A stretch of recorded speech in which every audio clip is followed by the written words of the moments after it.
जय हिंद दोस्तों, स्वागत है आप सभी का इस नए वीडियो में। आज हम पढ़ने वाले हिंदी साहित्य का इतिहास, जिसमें हम आज पढ़ेंगे आधुनिक काल के बारे में। तो चलिए शुरू करते हैं। आधुनिक काल। आधुनिक काल, इसका इकाई का उद्देश्य पढ़ लेते हैं पहले। हिंदी साहित्य के इतिहास में आधुनिक काल का परिचय प्राप्त करना।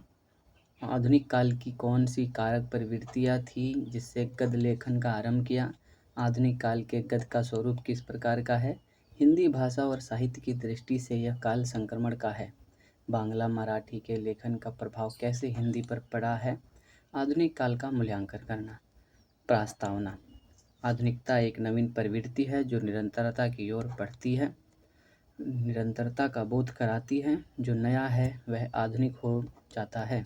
नई पीढ़ी के लिए आधुनिक काल वस्तुतः आधुनिक इसलिए है कि भारत में ब्रिटिशों की नई शासन पद्धति आई है और ब्रिटिशों के द्वारा नए साधनों संस्थाओं का विकास हुआ। इन नए साधनों में डाक, रेल आदि हैं, तो संस्थाओं में स्कूल, कॉलेज आदि। परिमाणतः देश में जागरण का दौर आया। साहित्य में भी कविता राज दरबार की कामनी से निकलकर जनता के सुख दुख से जुड़ी और साहित्य के केंद्र में सामान्य मनुष्य आया। सामान्य मनुष्य की ठेठ सामान्य भाषा खड़ी बोली भी आई। कविता की प्रकृति और भाषा दोनों में नया रूपाकार ग्रहण किया। काव्य के स्थान पर गद्य का आविर्भाव बड़ा क्रांतिकारी रहा, क्योंकि बाद में काव्य की भाषा गद्य का रूप धारण करती गई।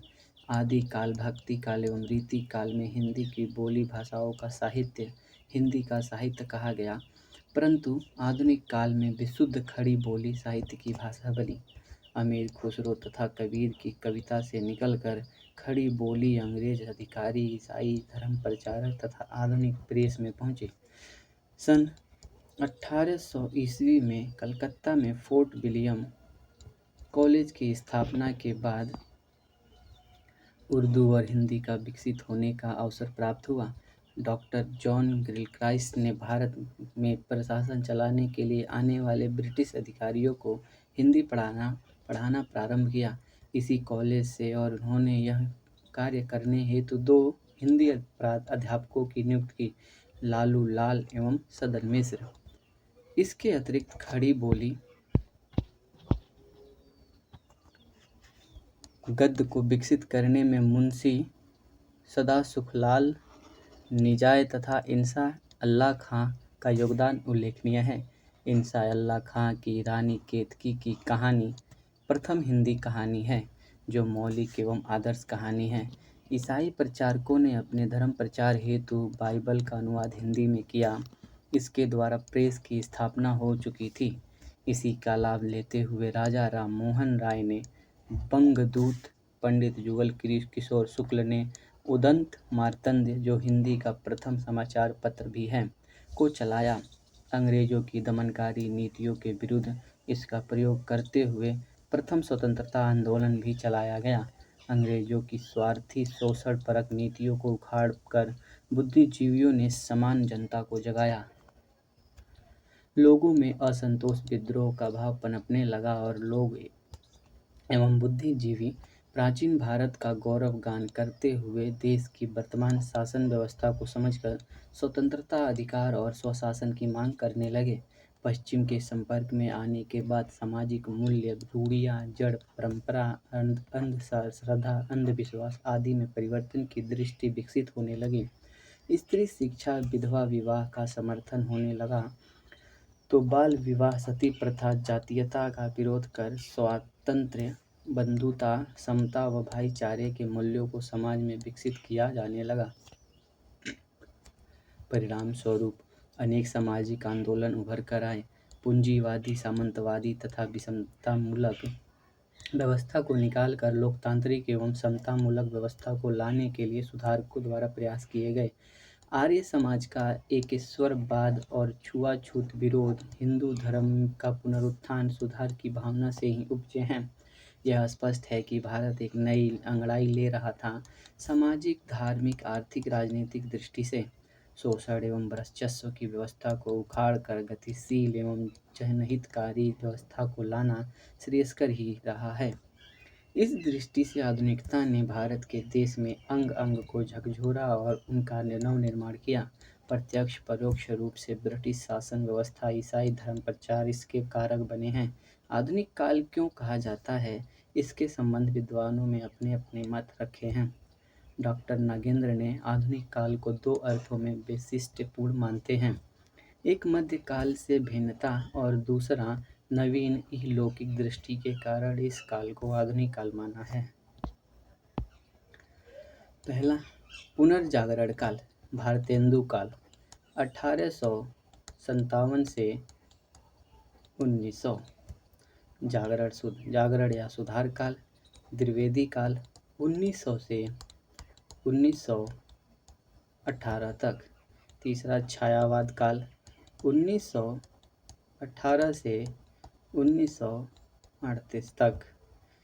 छायावादोत्तर काल, जिसको दो भागों में बांटा गया है। प्रगति प्रयोग काल, 1900 से 1938 से 1953। नवलेखन काल, 1953 से अब तक। शुक्ल जी ने आधुनिक काल की समय सीमा 1900 से 1900 संवत या 1843 मानी है।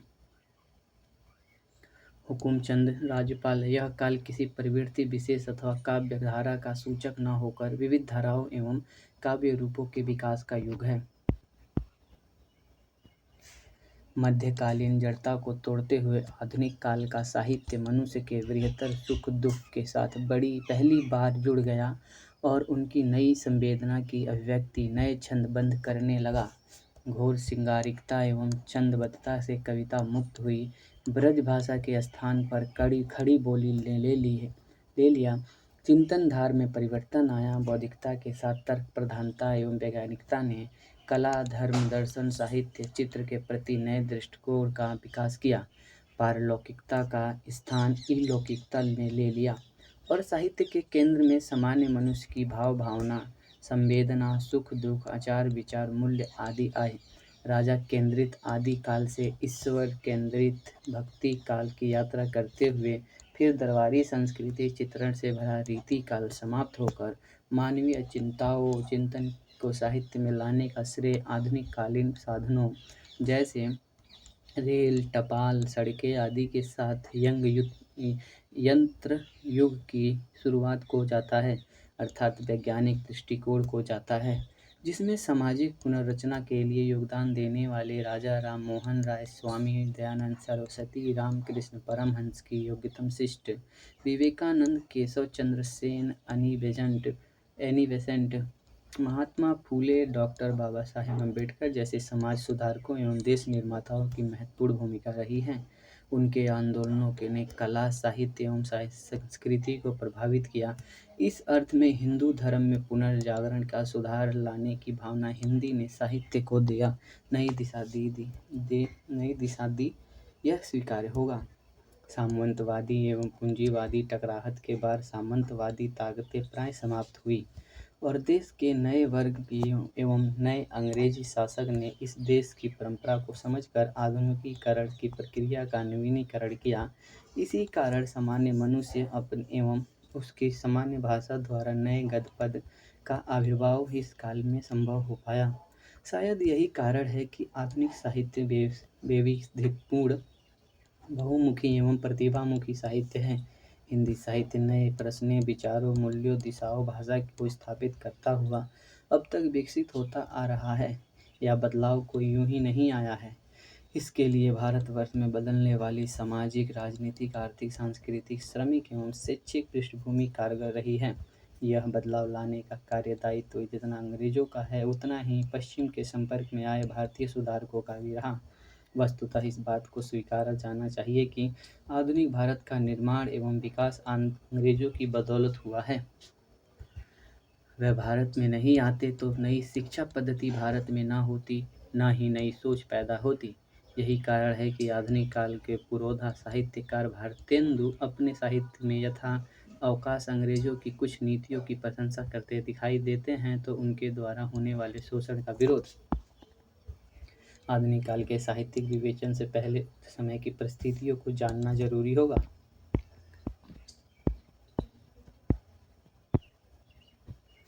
आधुनिक काल की परिस्थितियाँ साहित्य युग के विशेष से प्रभावित होता है। इस मत को विद्वान स्वीकृत करते हैं और उसी कारण साहित्य में नई प्रवृत्तियों का विकास होता है। इसके मूल में देश काल की महत्वपूर्ण भूमिका होती है।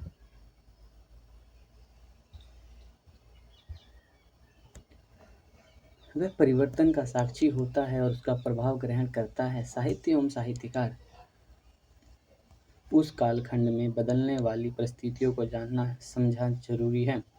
राजनीतिक परिस्थिति कई विद्वानों ने हिंदी साहित्य के आधुनिक काल का प्रारंभ 1900 ईस्वी स्वीकारा है, किंतु यह तब सन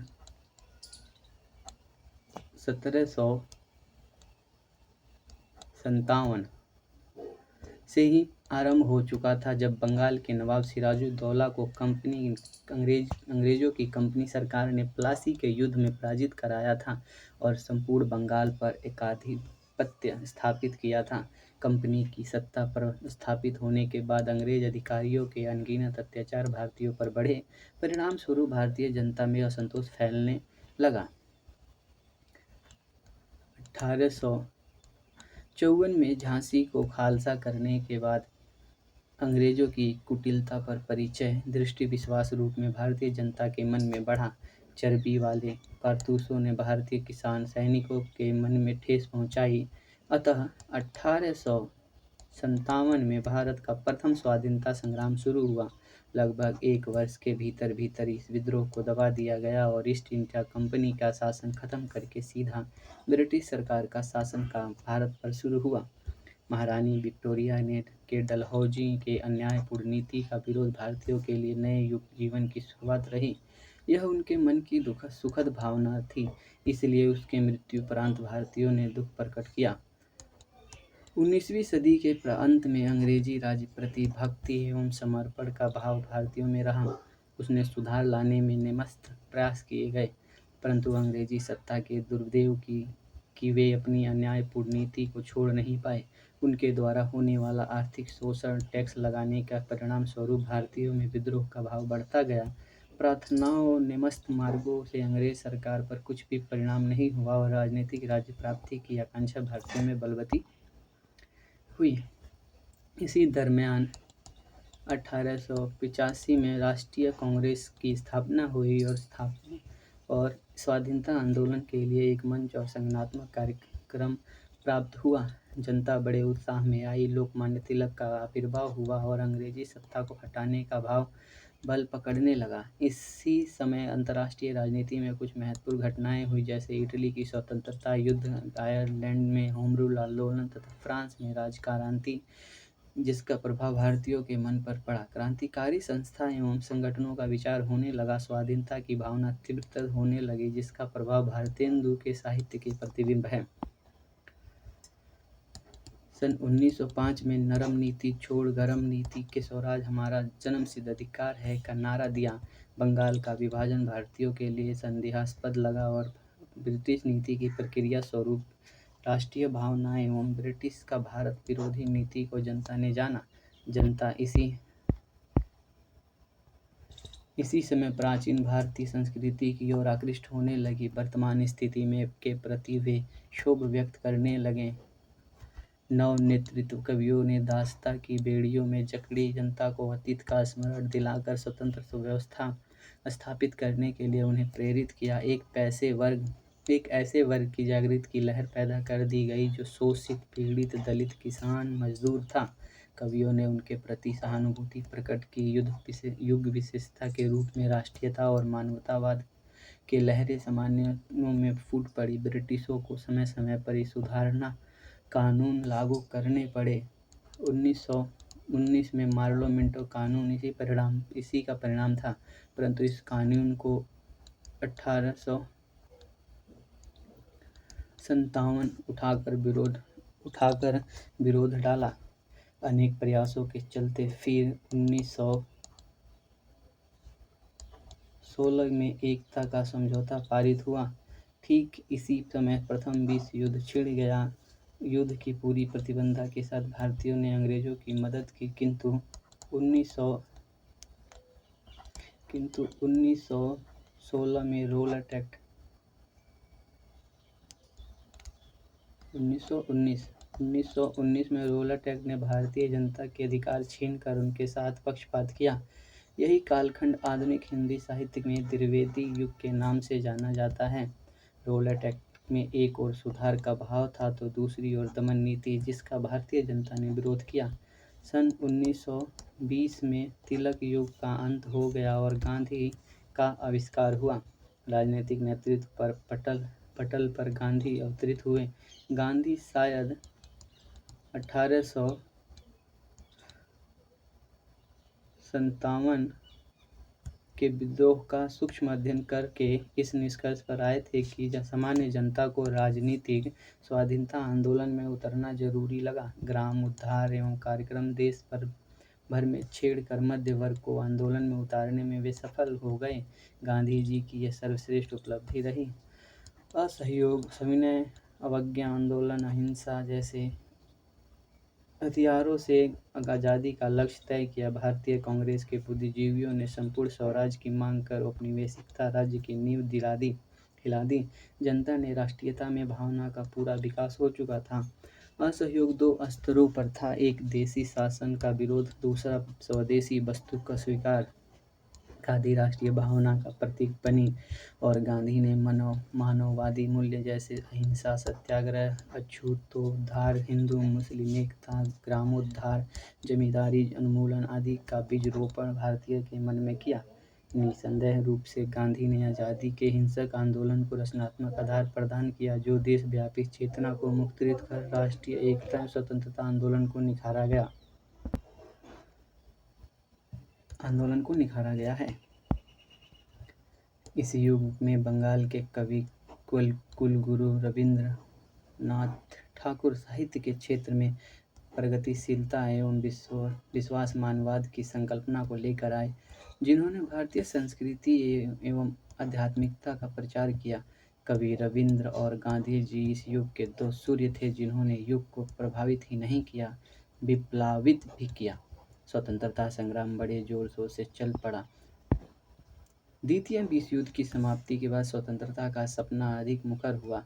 सन 1942 में भारत छोड़ो का नारा गूंज उठा। गांधी ने करो या मरो का नारा जनता में फैलाकर उन्हें आज़ादी पाने के लिए प्रेरित किया।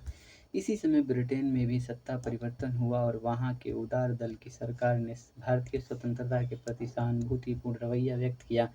इस युग में समाजवादी विचारधारा का विकास हुआ। पूंजीवाद के बढ़ने से वर्ग संघर्ष बढ़ रहा था। रविंद्र आदि के कारण मार्क्सवाद की विचारधारा भारतवर्ष में फैलने लगी। जेल भरो आंदोलन बढ़ने लगे। इस सारे घटनाक्रम के चलते 15 अगस्त 1947 को देश को आज़ादी प्राप्त हुई। स्वतंत्रता के बाद मजदूर और कृषकों ने नव चैतन्य आया। एकता के साथ अन्याय को दूर करने के लिए आंदोलन होने लगे। इस समय मात्र विद्रोह का भाव किसी विदेशी सत्ता से ही नहीं बल्कि स्वतंत्र स्वदेशी सरकार से था। पंडित नेहरू ने पंचशील तत्वों ने देश को कई ऊंचाइयां प्रदान की। भारत तीसरे विश्व युद्ध का निर्माणकर्ता साबित हुआ। यह गुटनिरपेक्ष होकर अपनी सभ्यता, संस्कृति एवं शांतिप्रिय बुद्ध के परचम फहराने लगा। वसुधैव कुटुंबकम की परिकल्पना को स्वीकार करने में प्रतिबद्ध हुआ। यही कारण है कि आज के समय में भी भारत को जवाबदेही राष्ट्र मानकर विश्व के उनकी ओर देखता है, बिना किसी प्रकार के निबंध या प्रबंध डालते हुए। उसने साथ ही अनुकरणार्थ कर चुका है। यह भारत की श्रेष्ठतम उपलब्धि है। सामाजिक परिस्थिति। अंग्रेजों ने शिक्षा, यातायात यंत्र उपयोग से आधुनिक भारत की नींव डाली। कई भारतीय विद्वान पाश्चात्य समाज एवं शिक्षा ग्रहण कर उससे प्रभावित हो चुके थे। कईयों ने हिंदू धर्म की कट्टर रूढ़ियों का विरोध कर जातीयता को दूर करने का प्रयास किया। 18वीं सदी में के अंत में ही भारत पाश्चात्य ज्ञान विज्ञान के संपर्क में आया। डॉक्टर नागेंद्र ने कहा है, भारतीय ज्ञान गतानुगति और परंपरा मुक्त हो चला था, जबकि पाश्चात्य ज्ञान विज्ञान नए जीवन संदर्भों की ताजगी लिए था। भारतीय ज्ञान विज्ञान का लक्ष्य आध्यात्मिक और परलौकिक था, तो पाश्चात्य ज्ञान विज्ञान का भौतिक और इहलौकिक। इस देश की विद्या वर्ग या जाति विशेष तक सीमित थी, पर पाश्चात्य विद्या सर्वसुलभ थी। नई भावनाओं का मार्ग अवरुद्ध हो चला था। कुछ लोग वेदादि की असत्यता, वर्णाश्रम धर्म की श्रेष्ठता, इहलौकिकता के प्रति अनासक्ति आदि को यथापूर्व बनाए रखने में पक्षधर थे। अब पहली बार रूढ़ियों की उपयोगिता के आगे प्रश्न चिन्ह लग गया था, जिसके चलते भारत आधुनिकता की ओर निकल पड़ा। स्वामी दयानंद सरस्वती ने हिंदू धर्म की जड़ता और कट्टरपन को दूर करने के लिए आर्य समाज संगठन बनाया, समूचे हिंदुओं में जागृति की चेतना फैलाई, फिर एक बार हिंदू धर्म को नए युगानुरूप बनाया और उसके उपयोगी होने को सिद्ध किया। यही धार्मिक सुधार हिंदू धर्म सुधार था। जय किशन प्रसाद खंडेलवाल इसी पर टिप्पणी करते हैं, सचमुच यदि आर्य समाज की द्वारा क्रांति उपस्थित न की गई होती तो हिंदू समाज बहुत पिछड़ जाता और निश्चित ही दुर्लभ हो जाता। इसी में हिंदू समाज की उदारता और आर्य समाज की उपदेयता सिद्ध हो जाती है। रूढ़ियों का विरोध, कर्मकांड से मुक्ति, अंग्रेजी शिक्षा का प्रयोग के साथ वेदादि की प्रेरणा स्वामी दयानंद ने भारत को दी। हिंदी साहित्य में भारतेंदु युग में सामाजिक रूढ़ियों के प्रति द्वंद्व भाव इसी कारण उपस्थित हो चुका है, जो प्रगतिवाद तक निरंतर बना रहा है। बाद में अज्ञेय ने फिर एक बार सामाजिक स्थिति को यथास्थितिवादी बनाए रखने का योग दिया है। आर्य समाज की भांति ब्रह्मा समाज, रामकृष्ण मिश्र, प्रार्थना समाज, थियोसॉफिकल सोसाइटी ने तत्कालीन सामाजिक कुप्रथाओं का विरोध किया, जैसे सती प्रथा का विरोध, विधवा विवाह का प्रचलन, पुनर्विवाह मान्यता, जाति भेद से दूर करना, अंधविश्वास, समुद्र यात्रा निषेध, स्त्री शिक्षा का समर्थन, जाति बहिष्कार का विरोध सुधारकों ने दर्ज किया है। हिंदू धर्म में इसी समय दो प्रकार के सुधारक लेखक हुए, जो एक इन सभी को सुधारों को लाना चाहते थे तो दूसरा वर्ग इनका विरोध करता रहा। वस्तुतः हिंदुओं को पुरोहित वर्ग, ब्रह्मचारियों तथा ब्राह्मण आडंबरों, ब्रह्मा उपकरणों से प्राश्रय देकर सड़ी गली रूढ़ियाँ, परंपराओं, अंधविश्वासों, कुप्रथाओं, कुरीतियों को कायम रखना चाहता था, जिसके चलते सामाजिक सत्ता पर अपनी पकड़ मजबूत हो सके और समाज के एक बहुत बड़े वर्ग को शोषण किया जाता। सुधारकों के कारण परंपरावाद बनाम आधुनिकता की दृष्टिकोण प्रखरता के साथ मुखर हुआ। यही कारण है कि 19वीं सदी के पूर्व और बाद वाले युग प्रवृत्तियों को लेकर परंपरावादियों एवं सुधारकों में वाद विवाद आलोचना दिखाई देती है। सुधारकों ने सामाजिक कुरीतियों को दूर करने की प्रेरणा सामाजिकों को दी। यही कारण है कि सती बंदी स्त्री और शिक्षा ग्रहण कर रही थी, बाल विवाह का विरोध होने लगा, अछूतों के प्रति सद्व्यवहार, दहेज जैसी कुप्रथा का विरोध, पाश्चिमात्य शिक्षा और का अनुकरण, मानवतावादी वृत्ति का विकास आदि के दर्शन सर्वसुलभ होते गए। पूंजीवाद का विरोध करते हुए मार्क्सवादी विचारों का विकास भारत में इसी समय हुआ। जमींदारी प्रथा के अभिशाप को दूर करते हुए संघर्ष उभर कर आया, जिसमें किसान मजदूर वर्ग राजनीति से सुधार की ओर आकृष्ट हुआ।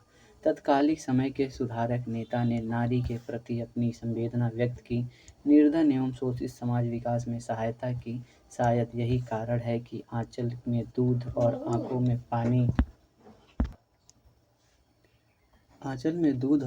में पानी वाली स्त्री छवि उभारना और उसे न्यायपूर्ण हक दिलाने के लिए सहानुभूति देना परम आवश्यक लगता रहा।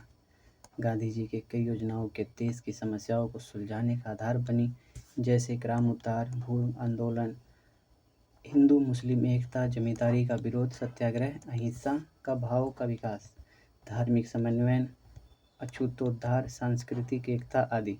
ग्रामोद्धार कार्यक्रम द्वारा गांधी जी ने यंत्र का विरोध किया, क्योंकि वह यंत्र को मनुष्य का श्रम का शोषक मानते थे और कृषकों को इस अभिशाप से दूर रखना चाहते थे। स्वदेश भावना को भी उन्होंने विकसित किया। पश्चिमी सभ्यता और संस्कृति का विरोध करने के लिए खादी को देशीयता के स्वरूप में उन्होंने भारतीय जनभावनाओं में प्रतिस्थापित किया। आर्य समाज ने भी वैदिक युग का पुनरुत्थान लाया। यही कारण है कि इस काल में सामाजिक सेनावृत्तियों की संख्या अधिक रही। योगी अरविंद ने साधना और दृढ़ इच्छा शक्ति से मानवतावाद तथा अध्यात्मवाद से मनुष्य को मनुष्य के रूप में विकसित किया। ब्रह्मा समाज के कारण बंगाल में जिस प्रकार नवयुग आरंभ हुआ वह भारत के लिए प्रेरणापद बना। रूढ़िग्रस्त मानस को दूर कर निर्मल भावनाओं को जन विकास उन्होंने साध्य किया। रविन्द्रनाथ टैगोर की विश्व मानवतावादी दृष्टि दुख निवारण के प्रयास अंतरराष्ट्रीय स्तर पर भारतीय संस्कृति को उच्च स्थानरूद्ध किया। उनका आदर्श व्यापक और प्रभावशाली था। वे केवल मानव और मानवता का विकास चाहते थे। विवेकानंद ने रामकृष्ण के विचारों को तथा हिंदू धर्म को शिकागो विश्व सम्मेलन द्वारा विश्व भर में पहुंचाया और भारतीय सभ्यता संस्कृति की श्रेष्ठता का विश्व के सामने लाए। महाराष्ट्र में महात्मा ज्योतिबा फुले ने किसानों और स्त्री गुलामगिरी के सवालों को उठाया। हंटर कमीशन के सामने शिक्षा के क्षेत्र में ब्राह्मणी वर्चस्व का विरोध जतलाकर बहुजनों के लिए शिक्षा प्रारंभ की। देश की पहली स्त्री अध्यापिका शिक्षिका सावित्रीबाई फुले, जो उनकी धर्म पत्नी रही, द्वारा स्त्री शिक्षा के देश में प्रथम नींव रखी। शूद्र के लिए शिक्षा के महत्व को स्पष्ट किया। प्राथमिक शिक्षा अनिवार्यता के संबंध में वे कहते थे, मैं समझता हूँ कि जनसाधारण के लिए प्राथमिक शिक्षा का एक निश्चित उम्र जैसे कम से कम 12 वर्ष तक अनिवार्य कर दिया जाना चाहिए। उस समय प्राथमिक एवं सर्वसुलभ सर्वजन के लिए शिक्षा के महत्व को महात्मा फुले ने जाना था।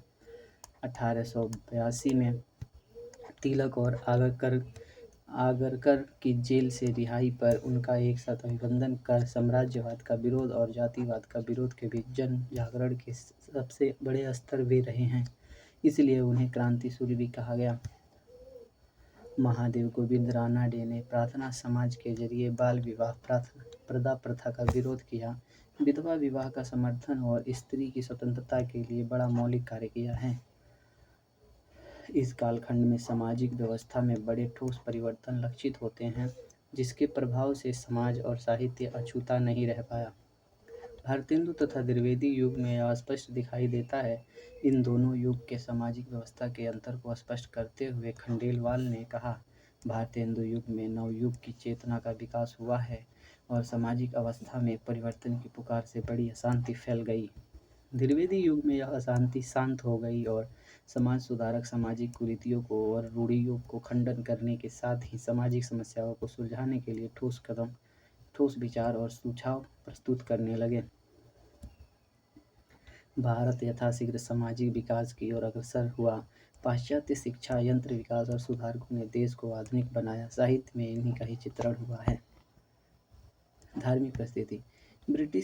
ब्रिटिशों के भारत आगमन के बाद हमारे देश में धार्मिक एवं सांस्कृतिक क्षेत्र में क्रांतिकारी बदलाव लक्षित होते हैं। विचार स्वातंत्र्य ने श्रम के नाम पर होने वाले अनाचार, दुराचार, अनिष्ट प्रथाओं, परंपराओं पर बड़े हमले किए। लगभग धार्मिक स्थान अनाचार के अड्डे बन गए थे। अनेक धर्म यहाँ प्रचलित थे। वे कई संप्रदायों में विभाजित हो चुके थे। हिंदू धर्म में चातुर्वर्ण व्यवस्था के तहत पिछड़ी जातियों का भारी शोषण किया। ब्राह्मणी वर्चस्व वाली व्यवस्था ने कई प्रकार कर्मकांडों के बल पर सामान्यों को ठगा। चंडों महंतों का सामाजिक वर्चस्व सद्भाव को कहीं पर भी रखता नहीं था। सहयोग की अपेक्षा शत्रुत्व को ही एक प्रकार से बढ़ावा मिलता रहा। लोग केवल श्रद्धालु नहीं बल्कि अंध श्रद्धालु बने थे। ऐसे में ब्रह्मा समाज, प्रार्थना समाज, आर्य समाज, थियोसॉफिकल सोसाइटी ने पुराने हिंदू धर्म को नए ढांचे में ढालने का कार्य किया। ऐसा करते समय कार्यकांड, कर्मकांड, रूढ़ियाँ, जाति प्रथा आदि को कुठाराघात किया। आर्य समाज आदि में इसके संबंध में अंतर्विरोध स्पष्ट है। डॉक्टर नागेंद्र ने कहा है, आर्य समाज वैदिक धर्म के मूल स्वरूप को बनाए रखना चाहता था, इसलिए वेदों की ओर चलो का स्वामी दयानंद सरस्वती का नारा खूब गूंजा। बावजूद आर्य समाज ने जाति प्रथा को तोड़ने की महत्वपूर्ण भूमिका निभाई। हिंदू धर्म का यह नया संस्करण मात्र एक एकेश्वरवाद, विधवा विवाह प्रचलन, बाल विवाह विरोध, सती प्रथा विरोध, स्त्री शिक्षा और समानाधिकार का समर्थन करते हुए भारतवर्ष में नव जागरण फैलाने का कार्य करते हुए स्थापित हो रहा था। यही कारण है कि नव जागरण को कुछ विद्वानों ने हिंदू धर्म का पुनरुत्थान के रूप में देखा है। वस्तुतः आर्य समाज की भूमिका बड़ी महत्वपूर्ण है। दयानंद सरस्वती ने भले ही ईसाई धर्म प्रचार की प्रतिक्रिया के रूप में आर्य समाज की स्थापना की, उन्हीं में से आगे चलकर धर्म शुद्धि आंदोलन पैदा हुआ। सांप्रदायिकता की नींव में रेनेसां में ही दिखाई देती है। बंगाल एवं महाराष्ट्र में रूढ़िवादी परंपरा में जकड़े भारत को आधुनिक बनाने का कार्य, जिसमें नई समस्याएं भी भारत में पैदा हुई। हिंदू मुस्लिम संघर्ष, सांप्रदायिकता, हिंदी उर्दू विवाद आदि। फिर सामाजिक एकता, सद्भाव, सौहार्द, आर्थिक क्षेत्र में क्रांतिकारी बदलाव की ओर भारत बढ़ता गया। स्वामी दयानंद सरस्वती के दो महत्वपूर्ण कार्य, एक राष्ट्रीयता का संचार एवं दूसरा राष्ट्रभाषा का प्रचार। विज्ञान की अतिबौद्धिकता का विरोध कर भारतीय अध्यात्मवाद का उत्थान इसी युग में दिखाई देता है। आगे चलकर गांधी जी का समन्वयवादी दृष्टिकोण जो बना, यह उसकी पूर्व पीठिका ही है। कई धार्मिक रूढ़ियां बदलने लगी, जैसे समुद्र को न लांघना, दहेज प्रथा का विरोध, पूंजीवादी या जमींदारी प्रथा का विरोध, घोर अंधविश्वासों का विरोध होने लगा। स्त्री शिक्षा का प्रबल समर्थन एवं दलितों प्रति सहानुभूति की भावना ने नए मानवीय दृष्टिकोण को विकसित किया। महादेव गोविंद रानडे के संबंध में डॉक्टर नागेंद्र ने लिखा है, वे मनुष्य की समानता चाहते थे। वे जाति पाति की प्रथा के विरुद्ध थे और अंतर जातीय विवाह के पक्षधर थे। स्त्री शिक्षा पर उन्होंने बार बार बल दिया।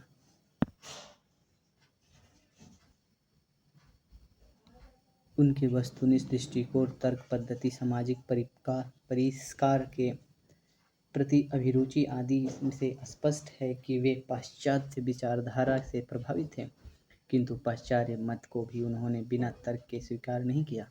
दूसरे शब्दों में, वे भारतीय संस्कृति को नवीन वैज्ञानिक विचार प्रणाली के अनुरूप ढालने का यत्न कर रहे थे। यही बात विवेकानंद, स्वामी सरस्वती, राजा राम मोहन राय, एनी बेसेंट के कार्य विचारों में के मुखर हुई। प्राचीन भारतीय अतीत के प्रति गौरव की भावना इनमें रही, किंतु विदेशी वैज्ञानिक वस्तुनिष्ठ दृष्टि तर्क पद्धति को स्वीकार भी किया। भारत को प्राचीन एवं मध्यकालीन संकीर्णता से बाहर निकलकर उसे आधुनिकता की ओर बढ़ाया। धर्म के प्रति नया नैतिक विश्वास बढ़ाया। धर्म के भीतर गतिशीलता का संचार कर उन्हें पुनः सक्रिय किया। पश्चिमी नीति का स्वीकार करते समय एकमात्र इनमें अंतर्विरोध दिखाई देते हैं। डॉक्टर नागेंद्र ने ठीक कहा है, इसके आदर्शों और व्यवहारों में सर्वत्र एक रूपता नहीं मिलती। उदाहरण, टैगोर परिवार ब्रह्मा था। ब्रह्मा समाज में मूर्ति पूजा के लिए कोई स्थान नहीं है, पर टैगोर परिवार खूब धूमधाम के साथ दुर्गा उत्सव मनाता था। आर्य समाज में वर्ण व्यवस्था जन्मना नहीं कर्मणा मानी जाती है, पर आर्य समाजियों में बहुत कम लोग मिलेंगे जो जाति के बाहर विवाह संपन्न स्थापित करने में संकोच का अनुभव न करते रहे हों।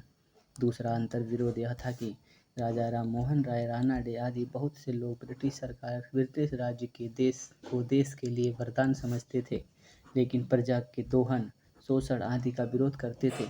समाज में एक ओर सांस्कृतिकीकरण बढ़ रहा था तो दूसरी ओर लौकिकीकरण। सभी सुधारकों को एक ओर विदेशियों के सामने अपने धर्म और संस्कृति की वकालत करनी पड़ती थी, तो दूसरी ओर देशवासियों के सामने धर्म का नया अर्थापन करना पड़ता था। जो भी हो, भारतीय धर्म में हिंदू धर्म एक प्रकार की संक्रांति काल से गुजर रहा था। धर्म का नया दृष्टिकोण अविकृष्ट हो रहा था। यह सब कुछ ब्रिटिशों के कारण संभव हुआ। इसे स्वीकारने में कोई संकोच नहीं होना चाहिए। भारत के आधुनिकीकरण की यह प्रारंभिक स्थितियाँ थी जिसमें धर्म को नए ढांचे में ढालना जरूरी था। परिवर्तन की प्रक्रिया का यह आगाज ईसाइयों की देन नहीं रही है। गणतंत्र के आविर्भाव के साथ ही असांप्रदायिक जनवादी शासन की नींव पड़ी। समता, स्वतंत्रता, भाईचारे के साथ सामाजिक न्याय ने हक ने धर्म के स्वरूप को बदल दिया। वह तर्क के बल पर सड़ी गली रूढ़ियों के वर्चस्व के विरुद्ध आवाज देने लगा। फिर भी धर्म के नाम पर मनुष्य भावनाओं को भूलने के कार्य सांस्कृतिक राष्ट्रवादियों की ओर बदस्तूर जारी है। यही कारण है कि प्रगतिशील कहे जाने वाले महाराष्ट्र के मुख्यमंत्री के हाथ गणेश जी दुग्धपान कर रहे हैं। राजस्थान विधान भवन परिसर में मनु मूर्ति की प्रतिष्ठापना हो चुकी है। धर्म संसद में की घोषणा ने मानवता को पछाड़ कर रखा है। अब संविधान नहीं, संहिताएं होगी का नाद गूंज रहा है। 1990 के दशक बाद साहित्य इसी प्रतिफलन है। आर्थिक परिस्थितियाँ।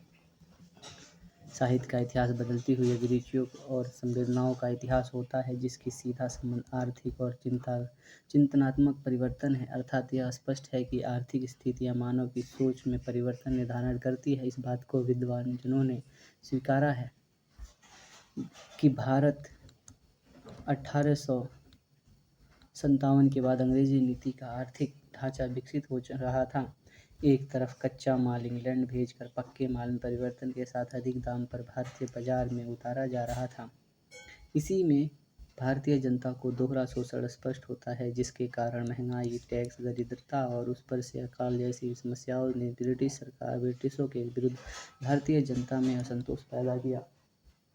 स्वदेशी का स्वीकार और विदेशी का बहिष्कार जैसे आंदोलन उभर कर आए। राष्ट्रीय कांग्रेस के दादा भाई नौरोजी ने इस पर प्रकाश डालकर राष्ट्रहित की भावना को जगाया।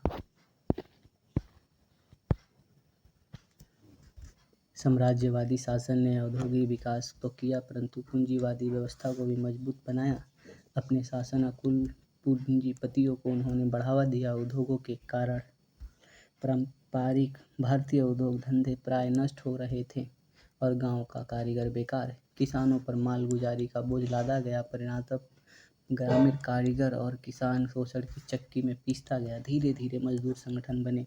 वर्ग संगत ने जोर पकड़ा। देशव्यापी दरिद्रता ने श्रमिक वर्ग को संघर्ष की प्रेरणा दी। श्रमिक वर्ग ने इसका विरोध किया। भारतेंदु जैसे साहित्यकारों ने धन विदेश चली जाती ख्यारी का भाव पैदा हुआ। राष्ट्रहित के लिए स्वतंत्रता संघर्ष अनिवार्य है की स्थिति पैदा हुई।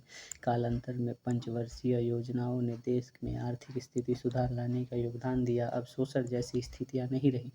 सुधार हुआ है। आज़ादी के बाद यह मानचित्र बदलने लगा है, फिर भी समुचित उन्नति नहीं हो पाई है। आज़ादी से सामान्य जन कवियों का मोह भंग हो गया।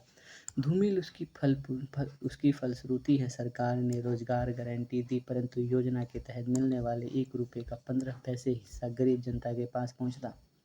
इसे राजीव गांधी ने ही इसे व्यक्त किया था। वर्तमान में तो यह असमानता अधिक बढ़ी। खाता पीता किसान होरी के ज़माने में चला गया था। फर्क कुछ इस तरह का है कि पहले महाजन पूंजीपति किसानों के अनाज को लूटते थे, घर पर जप्ती लाते थे। आज यही काम आधुनिक बैंक और नौकरशाह कर रही है। होरी के ज़माने में शायद किसान आत्महत्या करता होगा, किंतु यहाँ हजारों के आंकड़े पार हो रहे हैं। पूंजीपति व्यवस्था ने एक होरी पैदा किया था। औद्योगिकरण, उदारीकरण ने कई होरी को जन्म दिया है। वर्तमान साहित्य इसकी अभिव्यक्ति है। हमने आर्थिक प्रगति की है पर बड़े उद्योगपतियों के रूप में, समृद्ध किसान मजदूर के रूप में नहीं। महाजनी पूंजीवादी सभ्यता का जाल आज भी फैला हुआ है। साहित्यिक परिस्थिति। शुक्ल जी के अनुसार साहित्य जनता की संचित स्थितियों का प्रतिबिंब है। का अर्थ है सामाजिक, राजनीतिक, आर्थिक परिस्थितियों का एक मानवीय प्रक्रियाओं के साथ संवेदनाओं का प्रभाव साहित्यकारों के मन मस्तिष्क पर होता है। इसी क्रोध में सृजन संभव है। गद्य युग की यही विशेषता रही है। परिणामतः साहित्य के विषय उनके प्रतिपादन की शैली नितांत अलग है। रीतिकालीन श्रृंगारिकता पूर्ण भक्ति साहित्य विशेषता है। अलंकरण की प्रवृत्ति कभी कभी अनंकलित में बदली। नारी का रूप बदला, प्रकृति ने स्थान पाया। वीर श्रृंगार रस की जगह विद्रोह का रूप में ले लिया। आज राष्ट्रीयता का पोषक हुआ है। प्रेम की पुकार जन पुकार में बदली, ब्रज भाषा की जगह खड़ी बोली ने ले ली, मुक्तक प्रबंध की जगह कहानी, उपन्यास का आविर्भाव क्रांतिकारी साबित हुआ, देश के जीवन साहित्य का नया रूप और तेवर परिवर्तनकारी साबित हुआ है। ईश्वर राजा प्रकृति की जगह मनुष्य और उसकी सुख दुख की संवेदनाएं ले ली है। प्रजा की चिंता साहित्य की मानवीय चिंता में मुखर हुई। यह नवीन युगीन समय में साहित्य की कई विधाओं में जन्मदाता हुआ। कहानी, उपन्यास, नाटक, एकांकी, जीवनी, रेखाचित्र, संस्मरण, आत्मकथन, रिपोर्टाज, डायरी, पत्र इन विधाओं से मूर्त हुआ है। पाश्चात्य साहित्य एवं साहित्य प्रवृत्तियों के साथ आलोचना पद्धतियों का विकास साहित्य को बृहद बना दिया। अनुवाद का क्षेत्र विस्तार हुआ। बांग्ला, मराठी, गुजराती ही नहीं अंग्रेजी, रूसी का प्राबल्य बढ़ा। विश्व दृष्टि की व्यापकता ने साहित्य की विषय संगत एवं कालागत मूल्यों में परिवर्तन लाकर नए साहित्यिक आंदोलनों को जन्म दिया। प्रगति प्रयोग के बाद अब कविता, समकालीन कविता, कहानी समांतर और कहानी के दौर में उड़ रहे साहित्य लेखन की इतिहास दृष्टियाँ विकसित हुई। इसका लेखन पुनर्लेखन होने लगा। आधे को पूरा करने के लिए दलित महिला लेखन अपनी अस्मिता अस्तित्व को लेकर केंद्र में आ चुका है। उनका जीवन दर्शन साहित्य क्षेत्र को विशाल बना चुका है। उपसंहार: भारतेंदु की राष्ट्रीयता द्विवेदी युग में समाज सुधार, भाषा सुधार, भावना, छायावादी जीवन दृष्टि के बाद प्रगतिशील आंदोलन में उपजा जनवादी साहित्यिक संस्कार नए प्रयोग में बदला। वह नई संकल्पनाओं में के सामने आया, समानांतर हुआ। आज यह साहित्य कई मोड़ों से गुजरते हुए नितांत नए प्रश्नों को विभिन्न तेवर से उठा रहा है। दलित स्त्री सांप्रदायिकता संबंधी साहित्य ने राष्ट्र की चेतना को सामने लाया है। गद्य की शक्तिशाली चेतना ने उसे व्यापक एवं उचित रूप में प्रस्तुत किया है। संपूर्ण काल का मूल्यांकन थोड़े से शब्दों में संभव नहीं है, परंतु नवीन संघर्ष की बुद्धिजीवी मानवतावादी दृष्टि से सामाजिक, राजनीतिक, धार्मिक, आर्थिक क्षेत्रों की उथल पुथल की अभिव्यंजना सार्थक ढंग से की है। नवचेतना का यह लेखन बहुमुखी और युगानुरूप है, क्योंकि लेखन के क्षेत्र में पद के साथ साथ गद्य का विकास, खड़ी बोली के सर्वाधिक प्रयोग, राष्ट्रीय भावना का विकास, सामाजिक क्षेत्र में मानवतावाद, नया जागरण, साहित्य का विविध मुखी रूप प्रयोग एवं विकास, श्रृंगार से मुक्ति, प्रकृति में सुमधुर चित्रण, नए वादों में साहित्यिक क्षेत्र में प्रवेश, अंग्रेजी विद्वानों की हिंदी साहित्य पर प्रभाव जैसे प्रतीकवाद, अभिव्यंजनावाद प्रयोग की शुरुआत के साथ साथ ईश्वर राजा प्रकृति के लंबे समय तक केंद्र में रहने के बाद सामान्य किसान, मजदूर, मोची, कुकुरमुत्ता जैसे विषयों पर प्रभावी जग जीवन से जुड़े विषयों पर लेखन इसी युग की देन है।